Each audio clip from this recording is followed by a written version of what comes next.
Welcome to NK Pathsala. NK পাঠশালায় তোমাদের প্রত্যেককে স্বাগত জানাই। তোমাদের এক্সাম সামনাসামনি এসে গেছে, তো সেই এক্সামের জন্য তো সাজেশন একটা লাগবে, তাই না?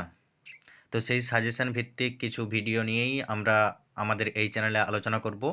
আজ থেকেই তোমাদের সাজেশন ভিত্তিক কোয়েশ্চেন অ্যান্সার নিয়েই আলোচনার শুরু।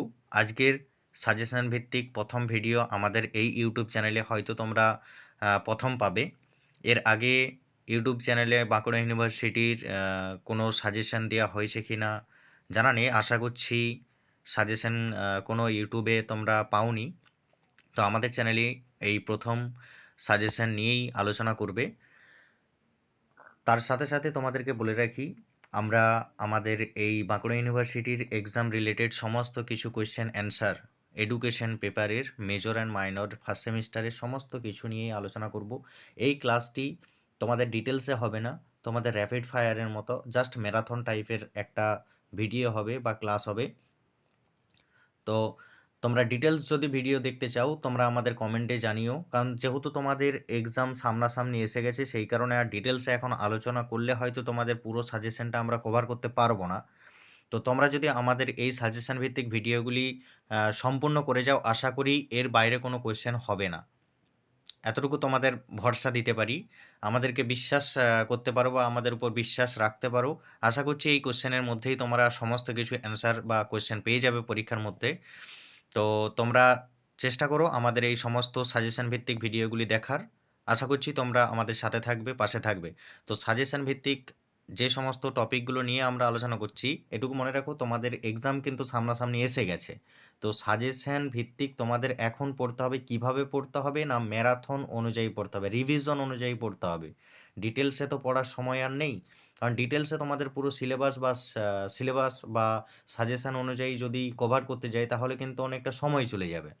সেই জন্য কী করতে হবে, তোমাদেরকে রিভাইজ দিতে হবে, রিভাইজ করতে হবে প্রত্যেকটা জিনিস। তোমরা যা কিছু জেনেছো এতদিন ধরে, যা কিছু পড়েছো, সেই সমস্ত বিষয়গুলোকে রিভিশন দিতে হবে তোমাদেরকে। তো সেই রিভিশনের জন্যই আমরা সাজেশন ভিত্তিক কিছু কোয়েশ্চেন আলোচনা করব তোমাদের পরীক্ষার আগে। আশা করছি পুরো সাজেশন কভার করে দেবো।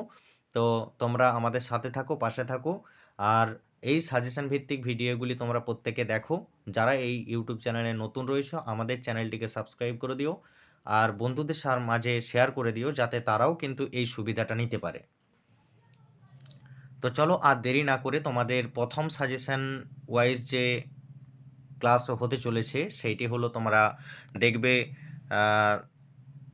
শিক্ষার সংস্থা বলে একটা ইউনিট আছে। সেই ইউনিটে শিক্ষার সংস্থা হিসাবে পরিবারের ভূমিকা, দূরদর্শনের ভূমিকা, বিদ্যালয়ের ভূমিকা, এই সমস্ত বিষয়গুলো রয়েছে তোমাদের। তো আজকে তোমাদের সাজেশনের মধ্যে যে বিষয়টি রয়েছে সেই বিষয়টি হলো পরিবার। এই পরিবার সম্পর্কে আমাদেরকে জানতে হবে। তো পরিবার সম্পর্কে আমরা ইন ডিটেলসে জানবো না, জাস্ট এর কিছু মিনিংটা জানবো, আর এর কী কী এডুকেশনাল কার্যকলাপগুলো করে থাকে বা কী কী ভূমিকা পালন করে থাকে সেই সমস্ত বিষয়গুলো আমরা টুকিনাকি করে জেনে নেবো। যেহেতু বললাম এটা একটা রিভিশন ক্লাস, তো রিভিশনে আমরা ইন ডিটেলস আলোচনা করাটা হয়তো সম্ভব হয়ে উঠবে না। তো তোমরা এই নোটস যেটা তোমরা দেখতে পাচ্ছ এর মধ্যেই সমস্ত কিছু রয়েছে, তোমরা দেখে নিও। তোমরা ভিডিওটা পজ করে হয়তো খাতায় লিখেও নিতে পারো, বা লেখার হয়তো এখন সময় হবে না, তোমরা একটু রিডিং পড়ে নিও। আশা করছি তোমাদের অনেক উপকারে আসবে। তো চলো আর দেরি না করে আমরা শুরু করি আমাদের রিভিশন ক্লাস। তো রিভিশন প্রথম ক্লাসেই আমরা যেই টপিকটা নিয়েছি সেই টপিকটি হলো পরিবার। এটা সাজেস্টিভ একটা কোয়েশ্চেন, পরিবারের ভূমিকা। তো প্রথমেই পরিবারের ভূমিকা জানতে হলে আমাদের পরিবার কাকে বলে বা পরিবার কী সে বিষয়টা নিয়ে আমাদেরকে জানতে হবে। সেই বিষয়টি আগে জানতে হলে এই পরিবার শব্দটি, ফ্যামিলি শব্দটি কোন জায়গা থেকে এসেছে সেই জিনিসটা আমাদেরকে জানতে হবে। যেমন ফ্যামিলি নিয়ে অনেক কিন্তু মতবাদ রয়েছে, এই শব্দটা কোন জায়গা থেকে এসেছে, কোন শব্দ থেকে এসেছে, এই নিয়ে অনেক মতবাদ রয়েছে। বিভিন্ন শিক্ষাবিদ, বিভিন্ন দার্শনিকরা বিভিন্নভাবেই কিন্তু এটাকে সংজ্ঞায়িত করার চেষ্টা করেছেন, এবং বিভিন্নজন বিভিন্ন রকমভাবে বলেছেন যে ওই শব্দটি, ফ্যামিলি শব্দটি বিভিন্ন শব্দ থেকে এসেছে। যেমন হচ্ছে তোমার এখানে বলছে ফ্যামিলি শব্দটি রোমান শব্দ ফ্যামিলিয়াস থেকে এসেছে, যার অর্থ কি সেবক। আবার অনেকে মনে করে যে ফ্যামিলি শব্দটি ল্যাটিন শব্দ ফ্যামিলিয়া থেকে এসেছে। ফ্যামিলিয়া যার অর্থ কি সেবক। এটা যেমন শব্দের বললাম আমি মতভেদ থাকে, এর উৎপত্তি কোন জায়গা থেকে এসেছে সেটা মতভেদ থাকছে। তো যেমন এখানে মতভেদ থাকবে সেই রকমই সংজ্ঞারও কিন্তু বিভিন্ন রকম মতভেদ থাকবে। এটুকু তোমরা মনে রাখো যে ইংরেজি প্রতিশব্দ হলো কি ফ্যামিলি। ফ্যামিলি শব্দের মানে শব্দটি রোমান শব্দ ফ্যামিলিয়াস থেকে, যার অর্থ ভূত্য বা সেবক। এতটুকু মনে রাখো। তারপরে তোমাদের যেটি জানতে হবে সেইটি হলো তোমার এই ফ্যামিলি শব্দটি ল্যাটিন শব্দ ফ্যামিলিয়া শব্দ থেকে এসেছে, যার অর্থ হলো সেবক। অর্থাৎ আমরা এটুকু বলতে পারি যে পৃথিবীতে মানব সমাজের অস্তিত্ব যতদিন, পরিবারের অস্তিত্ব ততদিনই থাকবে। এই পরিবার থেকেই অন্যান্য সামাজিক প্রতিষ্ঠানের উদ্ভব ঘটেছে। তোমরা এতটুকু জেনে রাখো যে তোমাদের সংজ্ঞা যদি লিখতে হয় 2 নম্বরেরও যদি এখান থেকে কোয়েশ্চেন আসে, তাহলে তোমাদের এইখান থেকে এতটুকু, এই যে এইখানে তোমাদের যেগুলো রয়েছে কয়েকজনের দেখবে মতবাদ রয়েছে, সেই মতবাদ পর্যন্ত তোমাদেরকে লিখতে হবে। তো বিষয় হচ্ছে তোমরা লিখলে ফ্যামিলি শব্দটা কোন কোন শব্দ থেকে, আমি বললাম রোমান শব্দ এবং ল্যাটিন শব্দ, দুটো শব্দের ইউজ করলাম, দুটোরই অর্থ সেবক। তাহলে এখানে শব্দের উৎপত্তি নিয়ে যেমন মতভেদ রয়েছে তেমনই সংজ্ঞা নিয়েও কিন্তু মতভেদ থাকাটাই স্বাভাবিক। পৃথিবীতে মানব সমাজের অস্তিত্ব যতদিন থাকবে, পরিবারের অস্তিত্বও কিন্তু ততদিনই থাকবে। এই পরিবার থেকে অন্যান্য সামাজিক প্রতিষ্ঠানগুলোর উদ্ভব হয়েছে। তাই আমরা এখন দেখব বিভিন্ন শিক্ষাবিদ বিভিন্নভাবে যে সংজ্ঞায়িত করেছেন সেই সংজ্ঞাগুলো আমরা এখন দেখব। যেমন প্রথমেই যদি বলতে হয় যে বালার্ড বলছেন যে পরিবার হলো মানব সমাজের প্রাচীনতম শিক্ষালয়। পরিবার হলো মানব সমাজের প্রাচীনতম শিক্ষালয়। তারপরে এলিয়ট অ্যান্ড ম্যারিলের মতে ইনি বলছেন যে পরিবার হলো স্বামী স্ত্রী সন্তানাদির সমন্বয়ে গঠিত একটি জৈব সামাজিক একক। অর্থাৎ যেখানে স্বামী স্ত্রী সন্তানরা মিলে একটা সংগঠন তৈরি করছে বা একটা জৈব সামাজিক একক গঠন করছে, সেইটাকেই বলা হচ্ছে তোমার পরিবার। ম্যাকাইভার পেজ কি বলছে? ম্যাকাইভার পেজ বলছে যৌন সম্পর্কের ভিত্তিতে গঠিত যে গোষ্ঠীর মধ্যে শিশু জন্মলাভ করে, প্রতিপালিত হয়, সেই গোষ্ঠীকেই বলা হয় পরিবার। বুঝে গেল? ম্যাকাইভার কি বলছেন? যৌন সম্পর্কের ভিত্তিতে গঠিত যে গোষ্ঠীর মধ্যে শিশু জন্মলাভ করে, যে গোষ্ঠীর মধ্যে শিশু প্রতিপালিত হয়, সেই গোষ্ঠীকেই বলা হয় পরিবার। এই রকমভাবে বিভিন্নজন বিভিন্নভাবে সংজ্ঞায়িত করেছেন। তো আমরা সব শেষেই বিভিন্ন মতবাদকে বিশ্লেষণ করে আমরা পরিশেষে এইটুকু বলতে পারি যে পরিবার জীবনের মূল ভিত্তি হলো পারস্পরিক সহনশীলতা, আন্তরিকতা, নির্ভরতা, সহযোগিতা, সহানুভূতি এবং একাত্মবোধ। শিশুর জীবনের সবচেয়ে সুন্দর এবং আনন্দময় স্থান হলো তার পরিবার। বোঝা গেল? বোঝাতে পারলাম? আশা করছি তোমরা বুঝতে পেরেছ। তাহলে পরিবার বলতে কি বোঝা যায়, তাহলে এতটুকু তোমাদের মধ্যে ক্লিয়ার। এরপরে আমাদেরকে জানতে হবে যে পরিবারের যে কার্যাবলীগুলো রয়েছে বা পরিবারের যে ভূমিকাগুলো রয়েছে সেই ভূমিকাগুলো, এটা আমরা ইন ডিটেলস আলোচনা করব না, এটা আমরা কিছুটা স্কিপ করে করে যাব। তোমরা একটু ডিটেলস দেখে নিও, তোমাদের এখানেই সমস্ত কিছু দেওয়া থাকলো।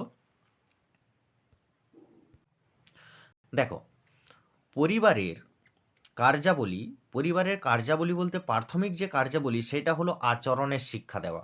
অর্থাৎ শিশুর প্রাথমিক শিক্ষা শুরু হয় তার পরিবার থেকে। তাই পরিবারের শিশুকে বিভিন্ন ধরনের আচার আচরণের শিক্ষা দিয়ে থাকে। তাই কমেনিয়াস কি বলেছে? মায়ের কোলই হলো শিশুর প্রথম বিদ্যালয়। এটা আমরা কম বেশি অনেকেই শুনেছি যে শিক্ষাবিদ কমেনিয়াস এর মতে মায়ের কোলটাকেই শিশুর প্রথম বিদ্যালয় হিসাবে ঘোষণা করছেন। তাহলে প্রাথমিক আচরণটা কোথা থেকে শিখবে? তার পরিবার থেকে, তার মায়ের কোল থেকে। সেই জন্যই বলছে যে পরিবারের কার্যাবলী হলো প্রাথমিক আচরণের শিক্ষা দেওয়া। দৈহিক বিকাশ, শিশু যেহেতু পরিবারের মধ্যেই বাড়ছে, পরিবারের মধ্যেই লালন পালন হচ্ছে, পরিবারের মধ্যেই সে বেড়ে উঠছে, তাহলে শিশু অবশ্যই দৈহিক বিকাশে সাহায্য করবে পরিবার। সুঅভ্যাস গঠন। সুঅভ্যাস গঠন শৈশবকাল শিশুর সুঅভ্যাস গঠনে একটি গুরুত্বপূর্ণ সময়। আর এই সময়টাই শিশু কিন্তু তার পরিবারের মধ্যেই থাকে, বিভিন্ন নমনীয়তার মধ্যেও, বিভিন্ন নিয়ম শৃঙ্খলার মধ্যে কিন্তু পরিবার সেই শিশুর মধ্যে তার যে সুঅভ্যাসটা গঠন করে। ভাষার বিকাশ, তারপরের পয়েন্ট ভাষার বিকাশ। ভাষার বিকাশটা তোমার, যেহেতু আমরা বা প্রত্যেকটা ব্যক্তি বা প্রত্যেকটা শিশু পরিবারের মধ্যে বেড়ে উঠছে, পরিবারের মধ্যে যতগুলো সদস্য রয়েছে তাদের মধ্যেই কিন্তু একটা মিথস্ক্রিয়া তৈরি হয়। বড়দের কাছ থেকে শিশুরা বা ছোটরা সব সময় কিছু না কিছু শেখে। সব সময় দেখবে বাচ্চারা বাবা মা বা বয়স্ক যারা রয়েছে দাদা দিদি তাদেরকে অনুসরণ করে চলতে থাকে, এবং তারা যা বলে সেইগুলোকে বলার ভঙ্গিমা করে বা বলার চেষ্টা করে। সেইখান থেকেই কিন্তু শিশুর মধ্যে একটা ভাষার বিকাশ শুরু হয়। তাহলে 4 নম্বর পয়েন্ট হলো আমাদের ভাষার বিকাশ। এখন পর্যন্ত কি দেখলাম?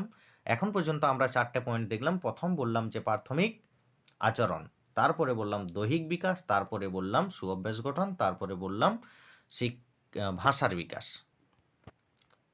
এখান পর্যন্ত তোমরা আশা করছি বুঝতে পেরেছ। এরপরে যে পয়েন্টে আছে সেটি হলো তোমার প্রাথমিক বিকাশ। পরিবার সুমধুর পরিবেশেই শিশুর দেহ মনের সুষম বিকাশ ঘটে এবং শিশুর স্বাভাবিক বিকাশের ক্ষেত্রে কোনো বাধা বা ভয়ের সৃষ্টি হয় না। তাই পরিবার থেকেই কিন্তু শিশুর মধ্যে প্রাথমিক বিকাশটা হয়। আধ্যাত্মিক জীবনের বিকাশ পরিবার থেকেই, ধর্মীয় আধ্যাত্মিক জীবনের বিকাশ বা পারিবারিক সামাজিক বিভিন্ন ধরনের অনুষ্ঠানের মধ্যে শিশুরা আধ্যাত্মিক বিকাশের বা আধ্যাত্মিক জীবনের বিকাশ ঘটিয়ে থাকে। সেটার ভূমিকা কিন্তু পরিবারের মধ্যেই থাকে। বৃত্তি শিক্ষাতেও কিন্তু পরিবার ভূমিকা পালন করছে। নৈতিক এবং চারিত্রিক বিকাশের ক্ষেত্রেও পরিবার ভূমিকা পালন করে থাকে। মূল্যবোধ বিকাশের ক্ষেত্রেও কিন্তু ভূমিকা পালন করে থাকে না কে? পরিবার। সেটা মূল্যবোধ বিকাশ কিভাবে করে? কারণ সহযোগিতা, সহানুভূতি, ভ্রাতৃত্ববোধ, এই যে তোমার বিকাশগুলো, এই বিকাশগুলো কোথা থেকে ঘটে? একটা পরিবার থেকেই কিন্তু সেই সমস্ত বিকাশগুলো ঘটে থাকে। তাই পরিবার মূল্যবোধ বিকাশের ক্ষেত্রেও কিন্তু ভূমিকা পালন করছে বা কার্যকারী ভূমিকা পালন করছে। তারপরে তোমার মানসিক বিকাশ, পরিবার থেকেই কিন্তু মানসিক বিকাশের একটা কেন্দ্রস্থল বলা যায়। পরিবার থেকেই শিশুর চিন্তন ক্ষমতা, কল্পনা, মনোভাব, বিচার করার ক্ষমতা প্রভৃতির বিকাশ ঘটতে শুরু হয়, এবং এই সমস্ত বিকাশের কিন্তু সবচাইতে বড় ভূমিকা পালন করে তার পরিবার। সামাজিক বিকাশ, পরিবার হলো কি সামাজিক একটা প্রতিষ্ঠান। তো সামাজিক একটা প্রতিষ্ঠান, পরিবার তো আমাদের একটা সামাজিক প্রতিষ্ঠান। তাই এই প্রতিষ্ঠান থেকে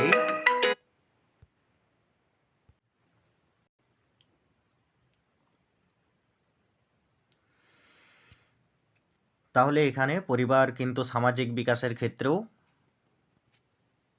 ভূমিকা পালন করছে। কারণ এখানে পরিবার যেহেতু একটা সামাজিক প্রতিষ্ঠান, তাই এই প্রতিষ্ঠান থেকে শিশু সকল সামাজিক গুণাবলীগুলো লাভ করে। সেই জন্যই বলা হচ্ছে শিশুর মধ্যে যে সামাজিক বিকাশ, সেই সামাজিক বিকাশের ক্ষেত্রেও কিন্তু ভূমিকা পালন করে থাকছে কে? না, পরিবার। তারপরে জ্ঞান অর্জনের শিক্ষা। জ্ঞান অর্জনের জন্য শিক্ষা যেটা প্রথম শুরু হয় সেটা হচ্ছে তার বাড়ির, তার পরিবার থেকে। তারপরে তোমার রয়েছে ঐতিহ্যের সংরক্ষণের শিক্ষা। ঐতিহ্যের সংরক্ষণের শিক্ষা, এই যে ঐতিহ্য সংরক্ষণের শিক্ষা, আমরা প্রত্যেকেই জানি যে পরিবারের একটা নিজস্ব ঐতিহ্য রয়েছে। সেটা পারিবারিক ঐতিহ্য হতে পারে বা সামাজিক ঐতিহ্য হতে পারে। শিশু সেই সমস্ত ঐতিহ্যগুলোকে সংরক্ষণ করে এবং পরবর্তী প্রজন্মের হাতে সেইগুলোকে ধারাবাহিকভাবে পরিচালিত করে। অর্থাৎ সংরক্ষণে যেমন করছে সেটা স্থানান্তরিতও করছে। বুঝে গেল? সেই জন্যই প্রত্যেকটা পরিবার তার শিশুকে বা তার ছেলে মেয়েকে এই শিক্ষাটাই দেয় যে আমাদের পরিবারের বা তার পরিবারের যে সংস্কৃতি, যে ঐতিহ্যটা রয়েছে সেই ঐতিহ্যটা যেন বজায় রাখে এবং পরবর্তী প্রজন্মের কাছেও কিন্তু সেটা চেষ্টা করা হয় যাতে করে সেটা তার পরের জেনারেশন যারা থাকবে তাদের মধ্যেও সঞ্চারিত হয়। সেক্ষেত্রেও কিন্তু ভূমিকা পালন করছে আমাদের পরিবার। এই ছিল তোমাদের পরিবার সম্পর্কিত যে কার্যাবলী, সে কার্যাবলী। আমরা পরিশেষে এইটুকু বলতে পারি যে শিশুর শিক্ষার ক্ষেত্রে পরোক্ষ শিক্ষার সংস্থা হিসেবে পরিবারের ভূমিকা বিশেষ তাৎপর্যপূর্ণ। এই প্রসঙ্গে যেমন শিক্ষাবিদ জর্জ হার্বার্ট একটা কথা বলেছিলেন, one good mother is worth 100 school masters, অর্থাৎ একজন আদর্শ মা 100 জন শিক্ষকের সমান। বুঝতে পারছো মায়ের মর্যাদা কতটুকু? একজন আদর্শ মা 100 জন শিক্ষকের সমতুল্য। One good mother is worth 100 school masters. তাই বর্তমান সমাজের পরিস্থিতিতে শিশুর সার্থক শিক্ষার জন্য আদর্শ গৃহ পরিবেশ তৈরি করতে হবে।